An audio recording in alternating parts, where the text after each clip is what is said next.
നമസ്കാരം. മാരുതി സുസുക്കിയുടെ പല entry level കാറുകളും ബുക്ക് ചെയ്തിട്ട് 1-2 മാസങ്ങളായിട്ട് വെയിറ്റ് ചെയ്ത് നിൽക്കുന്ന ഒരുപാട് ആളുകളുണ്ട്. എന്താണ് ഈ ഒരു സാഹചര്യം എന്നുള്ളത് വലിയൊരു ക്വസ്റ്റ്യൻ മാർക്കാണ്. പുതിയ ഫിനാൻഷ്യൽ ഇയർ വരാൻ പോവുകയാണ്.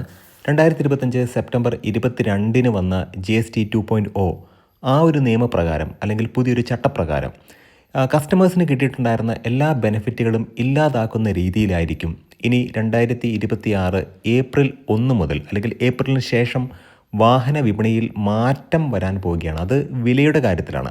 അപ്പോൾ തീർച്ചയായിട്ടും ഈ ഒരു ഡിലേ എന്ന് പറയുന്നത് വാഹനം ബുക്ക് ചെയ്തിട്ട് കിട്ടാതിരിക്കുക എന്നുള്ളൊരവസ്ഥ യഥാർത്ഥത്തിൽ അത് ക്രിയേറ്റ് ചെയ്തെടുത്തതാണോ എന്നുള്ള കാര്യത്തിലും വലിയൊരു ക്വസ്റ്റ്യൻ മാർക്കുണ്ട്. ഏറ്റവും പ്രധാനപ്പെട്ട കാര്യമെന്ന് പറയുന്നത് ഇത്തരത്തിൽ മാരുതി സുസുക്കിയുടെ വാഗണാർ പോലും ബുക്ക് ചെയ്തിട്ട് കിട്ടാനില്ലാത്തൊരവസ്ഥ അല്ലെങ്കിൽ വെയിറ്റ് ചെയ്യേണ്ടി വരുന്നൊരവസ്ഥ ഇന്ന് നിലവിലുണ്ട്.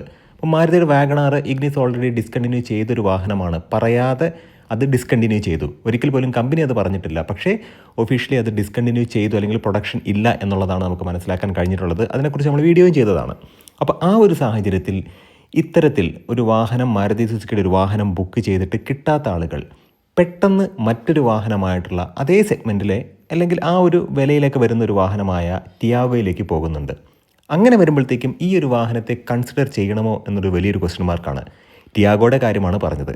കാരണം നിങ്ങൾ ഒരുപാട് റിസർച്ച് 1, 2, 3 മാസം പോട്ടെ ഒരു 6 മാസത്തെ റിസർച്ചൊക്കെ ചെയ്ത് നിങ്ങൾക്ക് ഇഷ്ടപ്പെട്ടൊരു വാഹനം കണ്ടുപിടിച്ച് അതിൻ്റെ വരും വരായികകളെക്കുറിച്ചിട്ടൊക്കെ നല്ലൊരു പഠനം നടത്തി യൂസർ റിവ്യൂ ഒക്കെ കേട്ട് നിങ്ങൾ നേരിട്ട് കാണുന്ന ഇത്തരം വാഹനങ്ങൾ ഉപയോഗിക്കുന്ന ആളുകളോടൊക്കെ അഭിപ്രായം ചോദിച്ചിട്ടാണ് നിങ്ങൾ ഒരു വാഹനത്തിലേക്ക് ഫൈനലായിട്ട് എത്തിച്ചേരുന്നത്.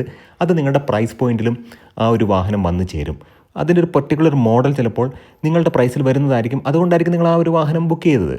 ഏറ്റവും പ്രധാനപ്പെട്ട കാര്യമെന്ന് പറയുന്നത് അതനുസരിച്ച് നിങ്ങൾ ഒരു EMI ഒക്കെ പ്ലാൻ ചെയ്തിട്ടായിരിക്കും ഈ ഒരു വാഹനത്തിലേക്ക് പോകുന്നത്. ഓൾ ഓഫ് എ സഡൻ ഇതെല്ലാം ചേഞ്ച് ചെയ്ത് ഈ ഒരു വാഹനം കിട്ടാതെ വരുമ്പോൾ ടിയാഗോ എന്ന് പറയുന്ന ഒരു വാഹനത്തിലേക്ക് നിങ്ങൾ പോകുമ്പോൾ ആ ഒരു സെഗ്മെൻറ്റിലുള്ള ഈ ഒരു വാഹനം അല്ലെങ്കിൽ ഈ ഒരു പ്രൈസ് റേഞ്ചിൽ വരുന്നൊരു വാഹനമായതുകൊണ്ടാണ് ടിയാഗോയെക്കുറിച്ച് പറയുന്നത്. ഈ ഒരു വാഹനത്തിലേക്ക് പോകുമ്പോൾ തത്വത്തിൽ നിങ്ങൾക്ക് സംഭവിക്കുന്ന എന്താണ്? ഈ ഒരു വാഹനം നല്ലതാണോ എന്നുള്ളതാണ് വലിയൊരു ക്വസ്റ്റ്യൻ മാർക്ക്. വാഹനം നല്ലത് എന്നൊരു ചോദ്യം ശരിക്കും പറഞ്ഞിട്ടുണ്ടെങ്കിൽ വാഹനം മോശം എന്നുള്ളതല്ല. നിലവിൽ നമ്മൾ ബുക്ക് ചെയ്തിട്ടുള്ളൊരു വാഹനം കിട്ടാതാകുമ്പോൾ പെട്ടെന്ന് ചാടിക്കയറി ഈ ഒരു വാഹനത്തിലേക്ക് പോകുന്നത് നല്ലതാണോ എന്നുള്ളതാണ് ചോദ്യം. തീർച്ചയായിട്ടും ഈ ഒരു കോണ്ടന്റ് ഉപകാരപ്രദമായെങ്കിൽ നമ്മുടെ ചാനലിനെ സപ്പോർട്ട് ചെയ്യണം, സബ്സ്ക്രൈബ് ചെയ്യണം, മാക്സിമം ലൈക്ക് ചെയ്യണം. നിങ്ങളുടെ അഭിപ്രായങ്ങൾ തീർച്ചയായിട്ടും കമൻറ്റ് രൂപത്തിൽ രേഖപ്പെടുത്തണം. ഈ ഒരു വാഹനത്തിൻ്റെ എക്സ് ഷോറൂം പ്രൈസ് 4,57,000 മുതൽ 7,82,000 വരെയാണ്. ഇന്നത്തെ വ്ളോഗിലൂടെ നമ്മൾ ഡിസ്കസ് ചെയ്യാൻ പോകുന്നത് ടാറ്റാ ടിയാഗോയെ കുറിച്ചിട്ടാണ്. എഞ്ചിൻ പേയുടെ മറ്റൊരു വ്ളോഗിലേക്ക് ഇവർക്കും ഹാർദമായ സ്വാഗതം. നമ്മുടെ വ്ളോഗും നമ്മുടെ ഇത്തരത്തിലുള്ള കോണ്ടന്റുകളൊക്കെ ഉപകാരപ്രദമാകുന്നുണ്ടെങ്കിൽ തീർച്ചയായിട്ടും നമ്മുടെ ചാനലൊന്ന് സപ്പോർട്ട് ചെയ്യുക, സബ്സ്ക്രൈബ് ചെയ്യുക, മാക്സിമം ലൈക്ക് ചെയ്യുക, ഷെയർ ചെയ്യുക, കമൻറ്റ് ചെയ്യുക. ആദ്യമേ തന്നെ നമ്മളൊന്ന് ആലോചിക്കുക, ഒരു വാഗണാർ ബുക്ക് ചെയ്തൊരു കസ്റ്റമർ 1-1.5 മാസമായിട്ട് ഈ വാഹനം കിട്ടാതാകുമ്പോൾ പെട്ടെന്ന് മറ്റൊരു വാഹനമായിട്ടുള്ള ടിയാഗോയിലേക്ക് പോകുന്നു. അപ്പോൾ രണ്ടും 2 ബോഡി ഷെൽ സ്ട്രക്ചറാണ്. അതാണ് ഏറ്റവും പ്രധാനപ്പെട്ട കാര്യം. വാഗണാർ എന്ന് പറയുന്നത് ഒരു തരത്തിലും ക്ലസ്ട്രോഫോബിക് ഫീൽ ഉണ്ടാക്കാത്ത, വൊമിറ്റിംഗ് ടെൻഡൻസി മാക്സിമം ഉണ്ടാക്കാത്ത, നല്ല ഹൈ സീറ്റിംഗ് പൊസിഷനുള്ള, നല്ല വിസിബിലിറ്റി നൽകുന്ന വാഗൺ റവല്യൂഷൻ എന്നുള്ള രീതിക്ക് വന്നിട്ടുള്ളൊരു സ്ട്രക്ചറുള്ള ഒരു വാഹനമാണ്. ടോൾ ബോയ് ഹാച്ച് ബാക്ക് കോൺസെപ്റ്റിൽ വരുന്നൊരു വാഹനമാണ്. ആ ഒരു വിസിബിലിറ്റിയും സീറ്റിങ്ങിൻ്റെ പൊസിഷനും ഒരിക്കലും ടിയാഗോയിൽ കിട്ടില്ല. ഇത്തരത്തിലുള്ളൊരു സീറ്റിങ്ങിൻ്റെ അഡ്വാൻറ്റേജ് എന്ന് പറയുന്നത് ഞാൻ പല വീഡിയോസിലും എൻ്റെ പേഴ്സണൽ അഭിപ്രായം എന്നുള്ള രീതിക്ക് പറഞ്ഞ ഒരു പ്രധാനപ്പെട്ട ഒരു കാര്യമെന്ന് പറയുന്നത് ഏത് വാഹനം എടുത്താലും നിങ്ങൾ സീറ്റിംഗ് കംഫർട്ടും സീറ്റിൻ്റെ പൊസിഷനും തീർച്ചയായിട്ടും നിങ്ങൾ നോക്കണം. അപ്പോൾ ഈ ഒരു സീറ്റിംഗ് പൊസിഷൻ്റെ ഒരു പ്രധാനപ്പെട്ട ഒരു അഡ്വാൻറ്റേജ് എന്ന് പറയുന്നത് നമ്മൾക്ക് എപ്പോഴും ഒരു ഹൈ സ്റ്റാൻഡിൽ ഇരിക്കുന്ന ഒരു സുഖമുണ്ടായിരിക്കും. അത് മാത്രമല്ല അത് നമ്മുടെ കോൺഫിഡൻസിനെ കാര്യമായിട്ട് എൻഹാൻസ് ചെയ്യും. അതിപ്പോൾ യാത്രക്കാരാണെന്നുണ്ടെങ്കിലും ഡ്രൈവറാണെന്നുണ്ടെങ്കിലും ഡ്രൈവർ ആണെന്നുണ്ടെങ്കിലും ഈ സീറ്റിംഗ് പൊസിഷൻ എപ്പോഴും നമുക്ക് ഒരു അഡ്വാൻറ്റേജ് തന്നെയാണ്. ഇത്തരത്തിലുള്ളൊരു സീറ്റിംഗ് പൊസിഷൻ ഒരിക്കലും ടിയാഗോയിൽ കിട്ടില്ല. അപ്പം നിങ്ങൾ ആഗ്രഹിച്ച വാഹനത്തിൻ്റെ സീറ്റിംഗ് പൊസിഷൻ കുറച്ച് ഉയർന്നതാണ്. അത്യാവശ്യം വൈഡായിട്ട് തുറക്കുന്ന ഡോറുകളാണ്. ഓൾമോസ്റ്റ് 90 ഡിഗ്രി തുറക്കുന്ന ഡോറുകളാണ് വാഗണാറിന്. പക്ഷേ അതൊന്നും ടിയാഗോയിൽ ഇല്ല. കരുതി ആ ഒരു വാഹനത്തെ നമുക്ക് കുറ്റം പറയാൻ കഴിയില്ല. ആ ഒരു വാഹനത്തിൻ്റെ ബോഡി ഷെൽ സ്ട്രക്ചർ ഈ ഒരു രീതിക്കാണ്. അപ്പോൾ അതുകൊണ്ട് പെട്ടെന്ന് ചാടിക്കയറി വാഗണാറിൽ നിന്ന് ടിയാഗോയിലേക്ക് പോകുന്ന ആളുകൾക്ക് തീർച്ചയായിട്ടും അതൊരു റിഗ്രറ്റ് ഉണ്ടാക്കും. ഈ ബോഡി ഷെൽ സ്ട്രക്ചറും സീറ്റിംഗ് പൊസിഷനും വിസിബിലിറ്റിയും ഏറ്റവും പ്രധാനമായിട്ടും ഇത് ബാധിക്കുന്നത് ബാക്ക് സീറ്റിലിരിക്കുന്ന ആളുകൾക്കാണ്. കുറച്ച് പ്രായമുള്ള ആളുകൾക്കൊക്കെ തീർച്ചയായിട്ടും വളരെ എളുപ്പത്തിൽ കയറാനും ഇറങ്ങാനും കഴിയുന്നൊരു ബോഡി ഷെൽ സ്ട്രക്ചറാണ് വാഗണാറിന്. എന്നാൽ ടിയാഗോയുടെ കേസ് അങ്ങനെയല്ല. അത് കുറച്ച് താഴ്ന്നാണ് അതിൻ്റെ ഒരു സീറ്റിംഗ് പൊസിഷൻ. അപ്പോൾ ആ ഒരു കാര്യത്തിൽ നമ്മൾ അതിൻ്റെ ഡിഫറൻസ് എന്താണെന്ന് മനസ്സിലാക്കി കഴിഞ്ഞു. രണ്ടാമത്തെ കാര്യം, ഈ ഒരു വാഹനത്തിൻ്റെ ബിൽഡ് ക്വാളിറ്റി അതെന്തുകൊണ്ടും ടിയാഗോയ്ക്കാണ് ബിൽഡ് ക്വാളിറ്റി ഉള്ളത്. ബോഡി ക്വാളിറ്റിയും ബിൽഡ് ക്വാളിറ്റിയും ടിയാഗോയിലാണ് കൂടുതൽ. വാഗണാറുമായിട്ട് ഈ ഒരു വാഹനത്തെ ഒരു കാരണവശാലും കമ്പയർ ചെയ്യാൻ കഴിയില്ല എന്നുള്ളതാണ്. വാഗണാറിൻ്റെ ഒരു വീഡിയോയിൽ നമ്മൾ പറഞ്ഞതാണ് അതിൻ്റെ ഫ്രണ്ട് ബമ്പർ അഴിച്ചപ്പോൾ ഉള്ളൊരു കാഴ്ച. അത്രമേൽ ദുർബലമായിട്ടുള്ളൊരു ക്രോസ് ബാറൊക്കെയാണ് അവിടെ ഉള്ളത് അതിനകത്ത്. അപ്പോൾ ആ കാര്യങ്ങളൊക്കെ, അത് മാത്രമല്ല നമ്മൾ ഡോർ ഡാമ്പിങ് ചെയ്യാനായിട്ട് അതിൻ്റെ പാനൽ അഴിച്ചപ്പോൾ കാണുന്നൊരു കാഴ്ചയൊക്കെ നമുക്കതിനെക്കുറിച്ച് പ്രത്യേകിച്ചൊന്നും പറയേണ്ട കാര്യമൊന്നുമില്ല. ബിൽഡ് ക്വാളിറ്റിയിൽ ടാറ്റയുടെ ടിയാഗോ തന്നെയാണ് നമ്പർ 1. സേഫ്റ്റി കുറച്ചും കൂടെ കൂടുതൽ ടിയാഗോയ്ക്ക് തന്നെയാണ്. ഇനി എൻജിനിലേക്ക് നമ്മൾ കടക്കുകയാണെന്നുണ്ടെങ്കിൽ ഒരു ഡൗട്ടും വേണ്ട, വാഗണാറിലിരിക്കുന്ന 1.2 ലിറ്റർ K12N എന്ന് പറയുന്ന നാച്ചുറലി ആസ്പിറേറ്റഡ് 4 സിലിണ്ടർ എഞ്ചിനാണ്. അത് ഓൾമോസ്റ്റ് 89 bhp പവറും ഒരു 6000 RPMലാണ് അത് ജനറേറ്റ് ചെയ്യുന്നത്. 113 Nm ടോർക്ക്, അത് 4400 RPMലും ജനറേറ്റ് ചെയ്യുന്നുണ്ട്.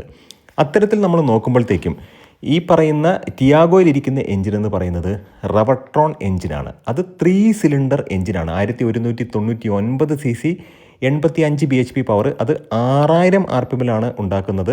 113 Nm ടോർക്ക്, അത് 3300 RPMലാണ്. മാരുതിയുടെ കേസിൽ 113 Nm ടോർക്ക് 4400 RPMലാണെങ്കിൽ ഇവിടെ 113 Nm ടോർക്ക് അത് 3300 RPMൽ ജനറേറ്റ് ചെയ്യുന്നുണ്ട്. പക്ഷേ ഇതൊരു 3 സിലിണ്ടർ എഞ്ചിനാണ്. 3 സിലിണ്ടർ എഞ്ചിൻ്റെ കാര്യമായിട്ടുള്ളൊരു വൈബ്രേഷൻ ഈ ഒരു വാഹനത്തിലുണ്ട് എന്നുള്ളത് യാഥാർത്ഥ്യമാണ്. കൂടാതെ ഈ ഒരു വാഹനത്തിൻ്റെ എയർ ഫിൽട്ടറൊക്കെ വെക്കുന്ന ക്യാബിൻ അത് പ്ലാസ്റ്റിക് കൊണ്ട് നിർമ്മിച്ചതാണ്. അത് നമുക്കറിയാവുന്ന കാര്യമാണ്, മിക്കവാറും എല്ലാ വാഹനങ്ങളിലും അങ്ങനെ തന്നെയാണ്. പക്ഷേ ഈ വൈബ്രേഷൻ എന്ന് പറയുന്ന ആ ഒരു ഇഷ്യൂ ഉള്ളത് കൊണ്ട് തന്നെ കുറച്ച് കഴിയുമ്പോഴത്തേക്കും ഈ പ്ലാസ്റ്റിക്കിൻ്റെ ഭാഗങ്ങളൊക്കെ, അല്ലെങ്കിൽ അത് നെറ്റുമായിട്ട് കണക്ട് ചെയ്തിരിക്കുന്ന അല്ലെങ്കിൽ ക്ലാമ്പുമായിട്ട് കണക്ട് ചെയ്തിരിക്കുന്ന ആ ഭാഗങ്ങളൊക്കെ വൈബ്രേഷൻ കൊണ്ട് പതുക്കെ പൊട്ടാനുള്ള സാധ്യതയുണ്ട്. ഏറ്റവും പ്രധാനപ്പെട്ട മറ്റൊരു കാര്യമെന്ന് പറയുന്നത് തുരുമ്പിൻ്റെ അംശം. അതായത് ടാറ്റയുടെ വാഹനങ്ങളിൽ അങ്ങനെ തുരുമ്പൊന്നും കാണാറില്ല. പക്ഷേ ഇൻ കേസ് എന്തെങ്കിലും കാരണവശാൽ ഒരു സ്ക്രാച്ചോ കാര്യങ്ങളോ വന്നാൽ, അല്ലെങ്കിൽ ചെറുതായിട്ട് പെയിൻറ്റ് പോയിട്ട് ബോഡിയുടെ ഇന്നർ പോർഷനിലേക്കൊക്കെ പെയിൻറ്റ് നഷ്ടപ്പെടുന്നൊരു സാഹചര്യത്തിൽ അവിടെയൊക്കെ തുരുമ്പ് വരുന്ന സാഹചര്യങ്ങൾ ഒരുപാട് ഞാൻ കണ്ടിട്ടുണ്ട്. മറ്റൊരു കാര്യമെന്ന് പറയുന്നത് മാരുതിയെ സംബന്ധിച്ചിടത്തോളം അങ്ങനെ ഒരു പ്രശ്നമൊന്നുമില്ല. മാരുതിയുടെ 3 സിലിണ്ടർ എഞ്ചിൻ എന്ന് പറയുന്നത് ടാറ്റയുടെ ഈ 1.2 റവട്രോൺ എഞ്ചിനേക്കാൾ മച്ച് ബെറ്റർ ആണ്. അത് പല വീഡിയോസിലും നമ്മൾ പറഞ്ഞതാണ്. സെറ്റൽ ആണെന്നുണ്ടെങ്കിലും K10Cനെ കമ്പയർ ചെയ്യേണ്ട കാര്യമില്ല. ഇതിപ്പം 1.2 ലിറ്ററാണ്.